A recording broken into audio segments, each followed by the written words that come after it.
and welcome to My Community. I'm Sherwood McCaskey.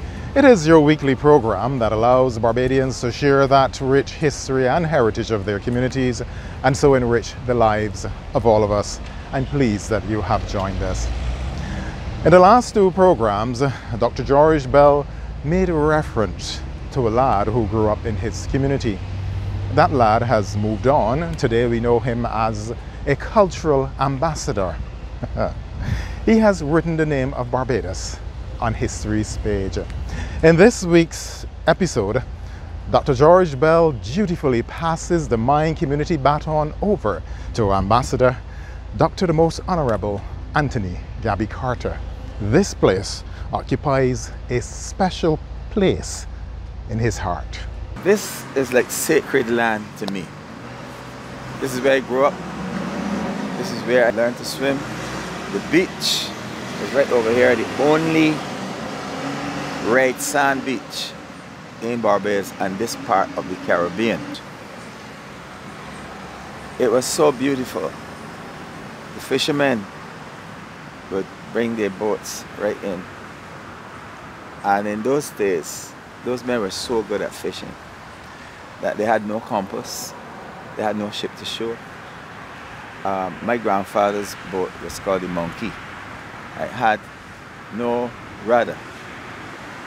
So for him to tack, he had to throw iron from one side of the boat to the next, right? And he would go deep sea fishing in that little boat and catch fish. Now, I remember him catching a fish that was so big it couldn't hold in the boat. It was a shark. He had to tie it onto the boat. And when it came ashore, it was still alive. And he and some other fishermen had to beat it till it give up. You know what I mean? And we used to have sea eggs. Not these little things here now. I call these egglets. You know, like they're too small. But we had sea eggs, right? Things like big like this. And I had one called the white missy. It was a white sea egg, and had a pink missy too. Pink in color. The rows were like 2 of my fingers or more, right? Huge, right? All these could be found near the beach, near the reef up here, or around Pelican Island. And some of you swim to Pelican Island. And one of the best divers to Pelican Island we had ever had was King Dial. King Dial used to hit off and go in that water and then wave his hand when he reached the shore of Pelican Island. He could hold his breath that long, right? And he grew up with us. He was a character, as everybody know, but he was a first-class domino player.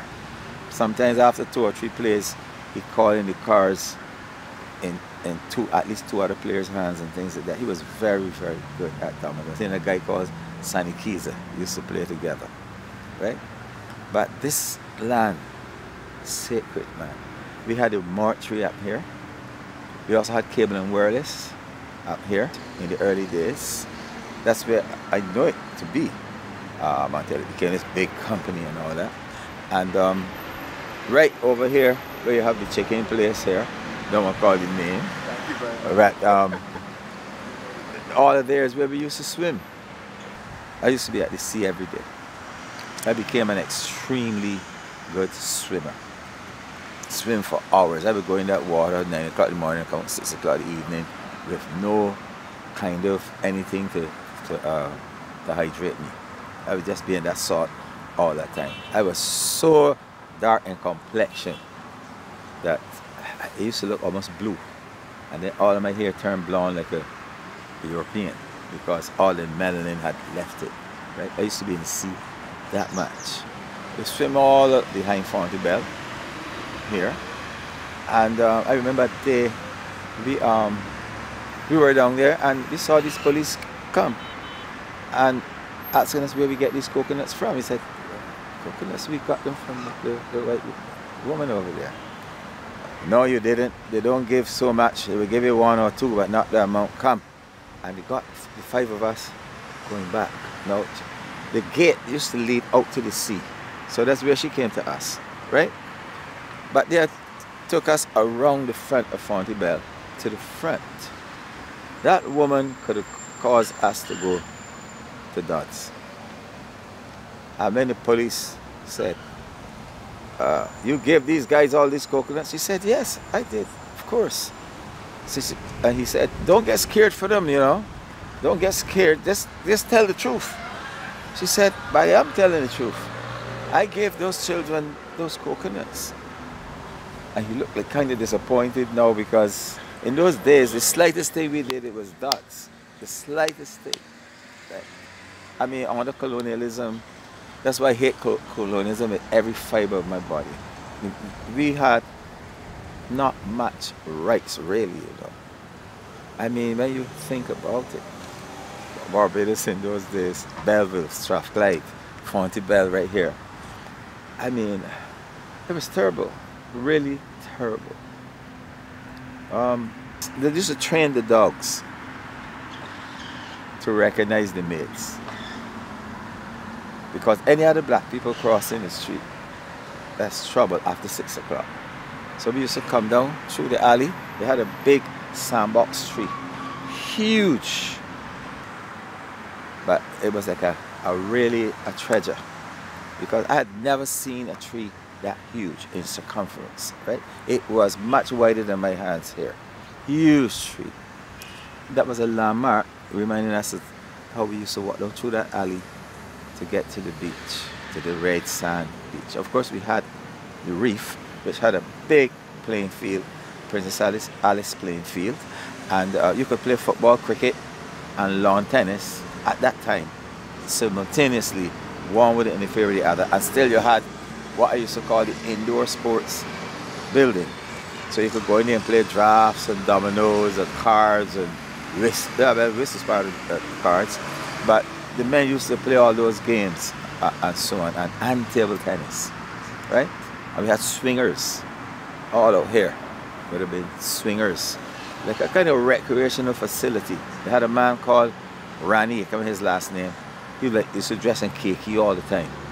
And he used to be at the door, yes, can I go and play now? Not yet, it's not time, right? You know, it was ridiculous, but he used to show that he has power, that he don't have to open the gate at that time that you come and so on. And he had favorites too. You had certain people who would let in early and say, excuse me, not your chance yet.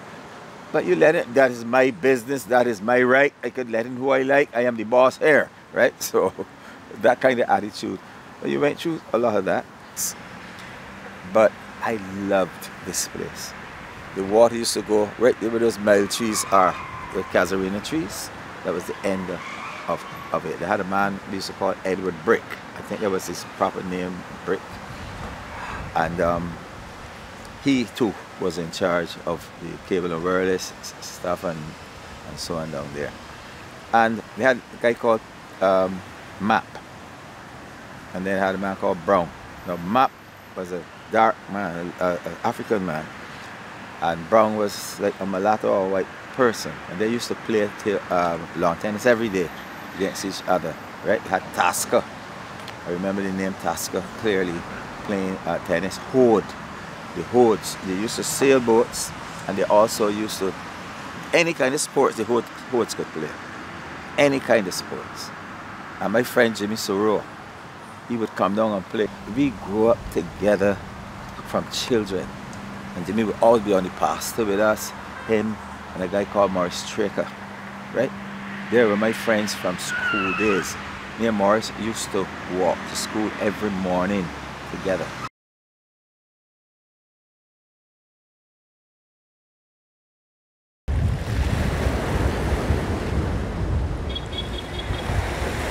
Fishing has been a major feature of coastal communities and a favorite pastime of the community members for many years. I used to fish off the rocks. Me and a lot of my friends, Algie Holder, John Holder, you know, his other brother we call Gupti, James, all the Holders. They had Carson Yearwood, you know, Beverly Hoyt, Norna Hoyt, all of Miss Clark, children like Ruby, Vinny, you name them, Ruth, Yvonne, all of them, right? Jeffrey Hoyt, my cousin, who is maybe terrific at his place. So we are all Chapman's Lane, Emerton people. You understand? My brother had this story about how a rockin' pull over me. A rockin' cannot pull over anybody. A little fish about so big. But I was standing on the moss, and the moss, when the rockin' bit, I stumbled at the same time from the moss. So he put it out that the rockin' pulled me overboard, right? I mean, a fish that is about 3 to 5 inches long to pull somebody overboard. Anyway, that was the big story of the day for quite a few weeks. And we used to be down here nearly every day, right? This became like our wonderful, I mean, what more can you want? You have an island for yourself. You have a big playing field that you can play anything. You have a beautiful beach, right? You could fish when you feel like, swim when you feel like. I mean, like, what more could you want, you know? And you could catch crabs. Just across on the Murphy Pasta or Baby Pasta were these huge crab holes. They had sugar cane and baby pasta, but they had these huge crabs. These are not ordinary crabs. I remember a guy called Lawrence caught one at a time. It was so big, it could not hold in the trap. All he had was the claw, but it didn't break off, strange enough. Claw on a small part of the back. It was so big, you could put your fist and the claw couldn't hold you. And you couldn't spawn the back with your hand. That'd take 2 hands. It was that, I've never seen a crab like that. And they used to be also over by where the head wall, which was in Fonty Bell. But we had these crab holes. And then we would catch crabs. And then we would fly kites. And we would roll scooters. So you could never get bored. There was always something happening. And then I got involved with the bigger boys now playing road tennis. I became, believe it or not, the first ever road tennis official national champion. There's a little thing in Warrens. If you went there behind Kentucky, you're going to see it. It's a monument. It's more than a plaque. It's a monument dedicated to me as being the first national road tennis champion. I had a wonderful, wonderful, wonderful childhood.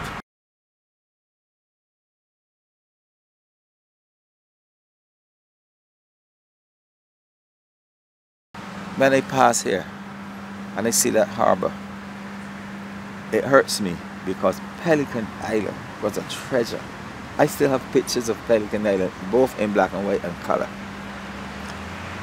And I had an incident one day. I was with a fella called Trevor Stanford. So Trevor was one of these guys that you look up to because he could play any sport really good. He was one of the best fishermen on the rocks that we had. You know, he was handsome, he was classy, you know, in terms of how he played the games and so on, stylish, you know. So everybody would be glad to be a friend of Trevor, and I was his best friend. So he told me, let us go over to Pelican Island, but we have to take up Miss Whitehead boat. Now, Miss Whitehead was the governess of the island, right? I said, man, I'm taking, listen to me. Anthony, man, let me go over the island. I said, yeah, so are you ready to swim? Which we normally would do. I said, no, man, we using Miss Whitehead boat. I said, Miss Whitehead boat? Miss Whitehead boat was no ordinary boat. Miss Whitehead boat was the best looking boat by 12 years, not by a mile, out there. I mean, it was fit for a queen. And he telling me that we must untie Miss Whitehead boat and go over to Pelican Island. I said, no. I said, you guy, man. So I said, all right. I had to give in. So we take this boat. Man, it's the sweetest ride I ever had going over Pelican. We went over there. You're not supposed to put sea eggs in the woman boat, right? Trevor taking out the conchs and the sea eggs and putting in the boat, right? I said, jeez, we're in trouble with this boat. And like he had a piece of cloth down there or something that it wouldn't get dirty up. The piece of boat wouldn't get dirty up. So we brought all these conchs and things. Just as we were about to leave, the harbor police came. Well, in those days, in low tide, you could, if you knew where to go, you could walk from Pelican Island to shore. But in high tide, don't risk it unless you want the world's greatest swimmer. The water used to come in like a waterfall and make the noise like a waterfall. It was filling up, right? It wasn't that time, it was low tide and everything's nice. I see the harbor police, they take off, right? Well, Trevor was so good at lepology. You have to find a new word for him. Trevor in lepology told the people that Miss Whitehead gave him the boat and told him to collect the sea eggs and the conchs for her in the boat and so on, and that he would keep, and they actually bought his story.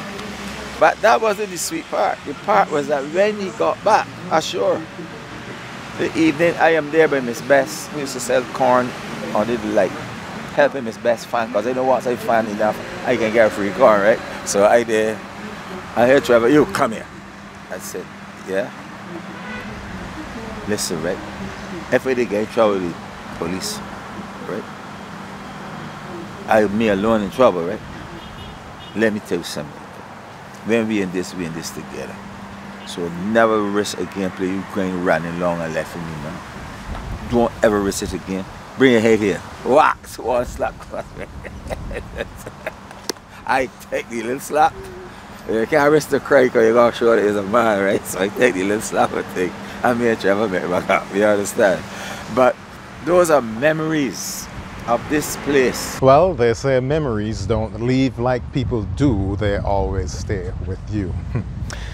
In a previous program, Dr. George Bell shared with us why he remembered Headmaster Mr. Doughton. Dr. Anthony Carter remembers him fondly also. In fact, what was intended as a form of punishment eventually became something which influenced, which fashioned and shaped his musical journey. Mr. Doughton, I did some foolishness that wasn't exactly the right thing to do at school. So he got me in the evening now, staying with him. So what he thought was punishment was real sport for me.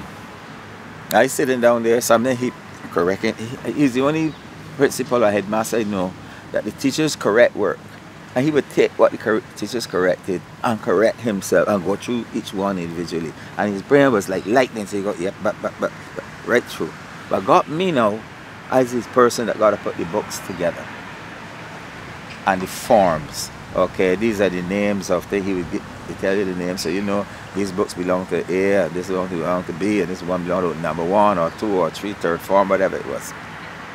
But the fun for me was that after all of that, he goes into his drawer and takes out tuning forks.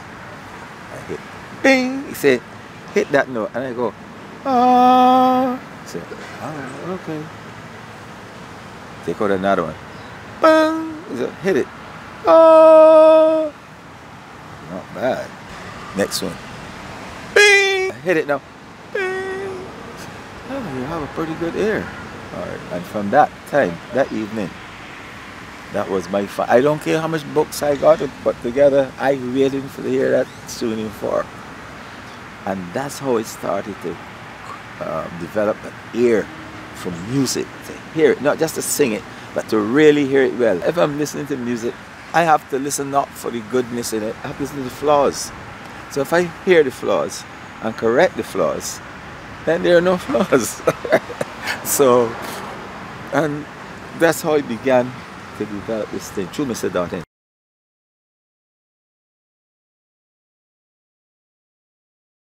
I got into the St. Leonard's Choir with Mr. U.C. Hackett. Now, U.C. Hackett, again, we can't call no UC, right? In that choir was some of the best singers I ever come across, other than the Chapman's Lane Choir. That I think is the greatest thing that ever happened. Because remember, I grew up with Jackie Oppel. So Jackie Oppel was my senior and could sing. When I tell you sing, I mean, I am yet to hear a better singer in my life than Jackie Oppel. No joke about it. This man was just special.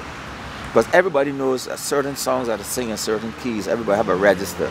Jackie Oppel had no register. Jackie Oppel had no key. In fact, he used to say, when the band's playing, oh Jackie, this song, you'll fly me to the moon.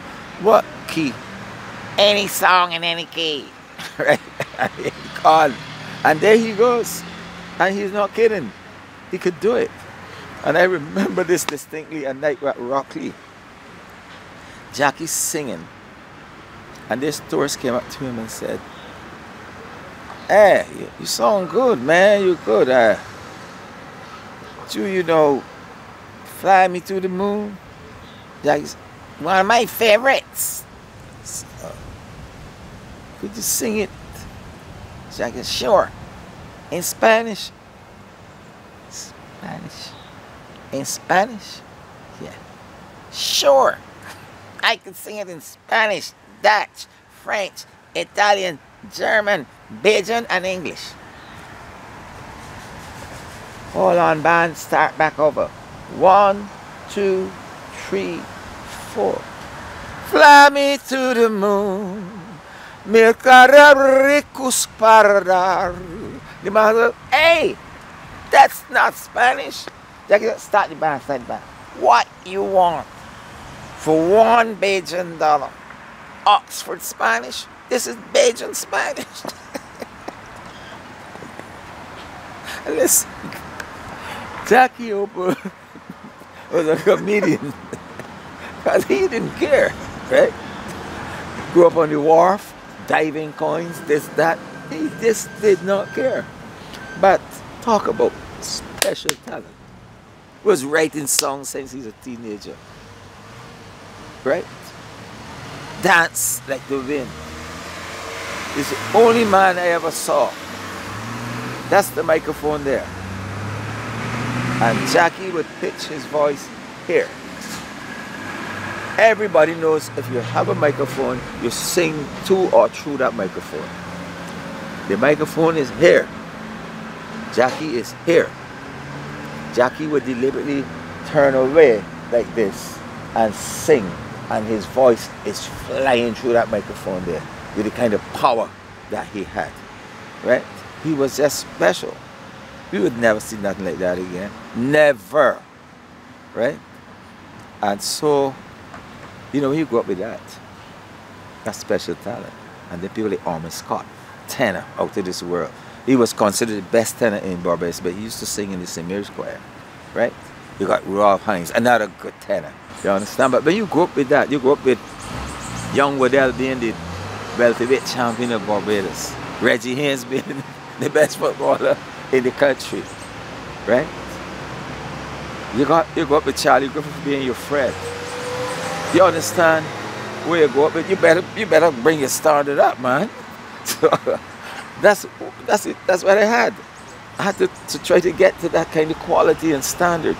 So I can't play no football good, no cricket good, no. I play, but not at no level anybody really can pay the money to see me. So what's my way out? My way out was my voice, right?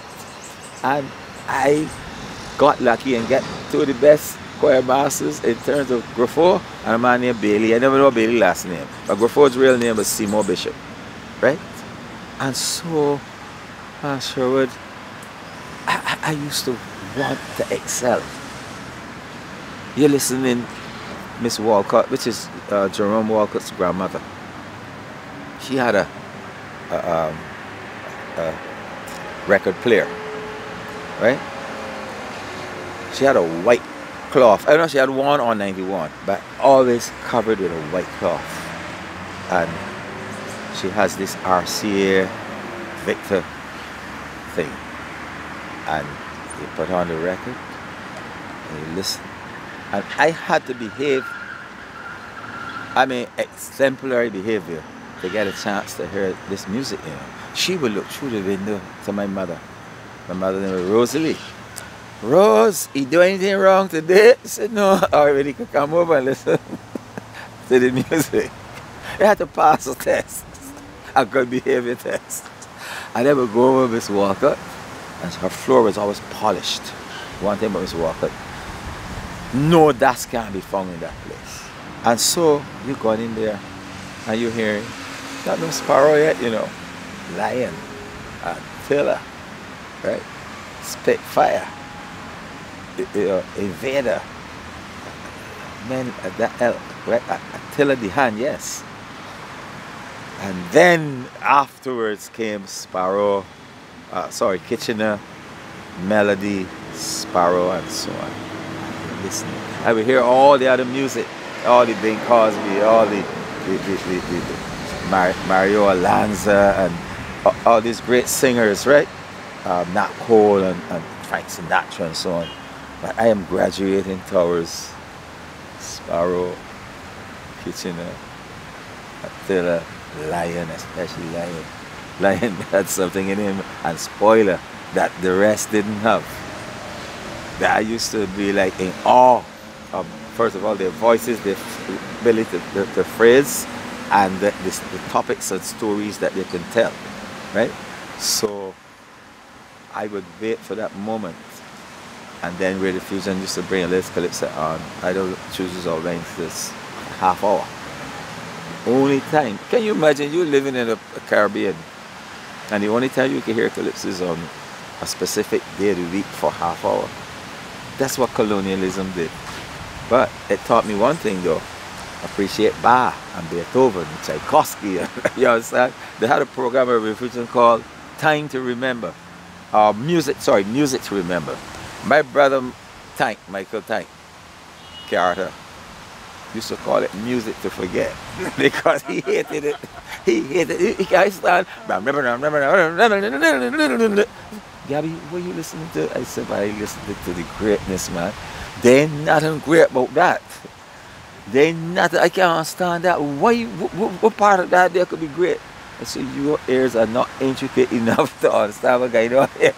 So keep listening to when you enjoy your content, but don't tell me about don't listen to this. I got to like this. I love this. I like to hear it. I want to hear Beethoven, Tchaikovsky, Strauss, Bach, right? They just call it Bach. But, you know, the thing is that all of that was part of my growing up in this area, right? This is like, for me, heaven. Pure heaven. And so, Edmonton was so good to me that when we had to move, it touched me. And I was sitting in my house around 6 o'clock, that's time, my cousin Hal Batson, and we were reminiscing about how Edmonton was and how this and that people. And I saw my guitar right in the corner. They said, Hal, pass me that guitar now. I'm hearing something. I said, don't talk. Don't talk. Just pass the guitar. And all I heard was, you tell me to forget. I said, and in 10 minutes time, I wrote Edmonton. Pure emotion coming out, pure reminiscing, pure love for the place. That I would never, never, never, never forgive you, because look at what you do to my Edmonton. In a sense, you could consider it history's first draft, how the events surrounding life in a community influenced the writing of this calypso. I'm Sherwood McCaskey. Thanks for staying with me. Every blessing. I shall go. All right, I say I shall go. All right, I say I shall go. All right, I say